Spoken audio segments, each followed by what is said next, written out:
Hey, what's going on, everybody?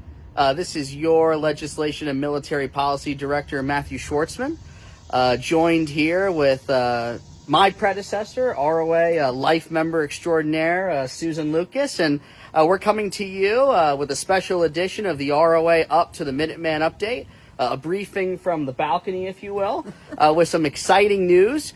You may have seen a recent military.com article alluding to the fact that the services have begun to roll out the DD214-1, which is that reserve component-focused version of the DD214.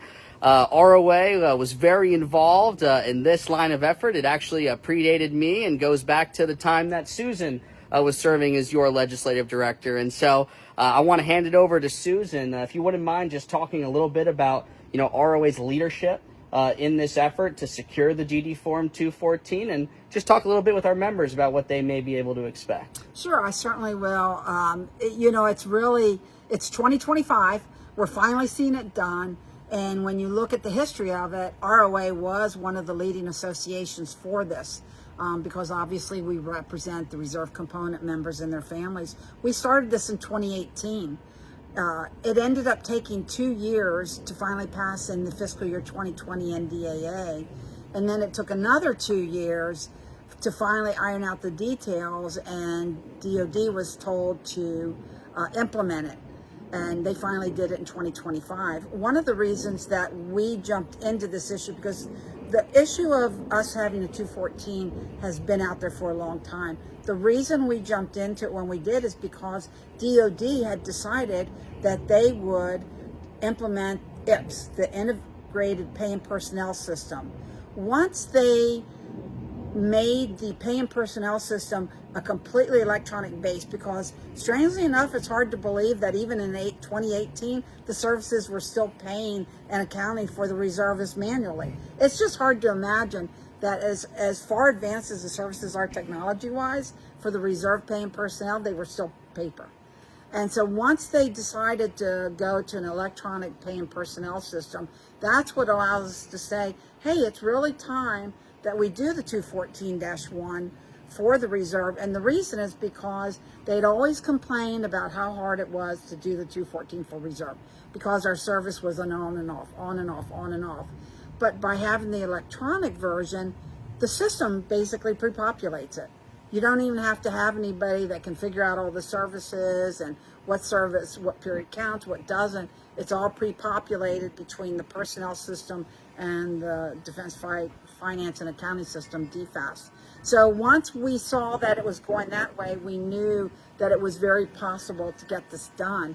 And so we were able to convince them being Congress, that, which in turn convinced the services, that we had gone into a period with Iraq and Afghanistan where we had, in our case, in the Air Force Reserve, we had one pilot and 1 year had 50 214s because of the way that the law read.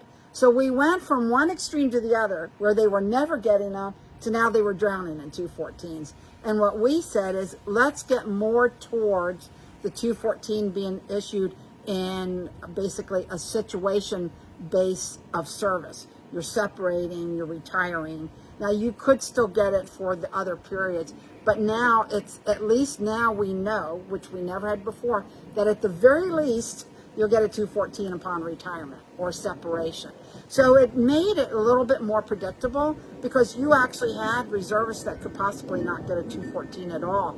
And when you look at education and healthcare and state services, the things that they offer, it's usually based on service. But because they weren't always getting a 214, it wasn't documented for them to do it. So it was helping our reservists.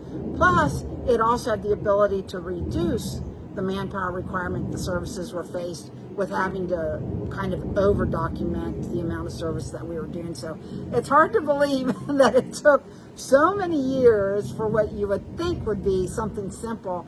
I think the lesson there is it does take a long time to get legislation done. From the time you start it, get Congress involved, Congress goes to the defense or the agency that they're dealing with, they make it into policy. So it's really a lesson in how long it can take. But in defense of that, I can say that we really ended up with a really good product. You know, it really does do everything we wanted and even more. So it was worth it, and we're very excited that it's finally getting rolled out. And something that you've heard me say is that ROA relentlessly represents readiness on Capitol Hill. And, you know, the average bill, as Susan alluded to, takes 8 years to become law, which is why that relentless nature of running an advocacy program is vital. And that's what ROA does. ROA doesn't stop until the job is finished, just as our men and women in uniform in the armed forces and the uniformed services. Yeah, and I would even say that 8 years was good, because I tell people that it'll take at least 10 years, and then don't be surprised if it takes up to 20. So we did 8. We were doing even better. It was good. And so thank you very much, everyone, for tuning in to this edition of the ROA Up to the Minuteman Update. More information on the DD Form 214-1 can be found in the military.com article that we've linked as part of this video. And me and Susan are going to be coming to you with many updates on this and other areas as well. So thank you very much for everyone for tuning in, and we're looking forward to coming to you with another update soon.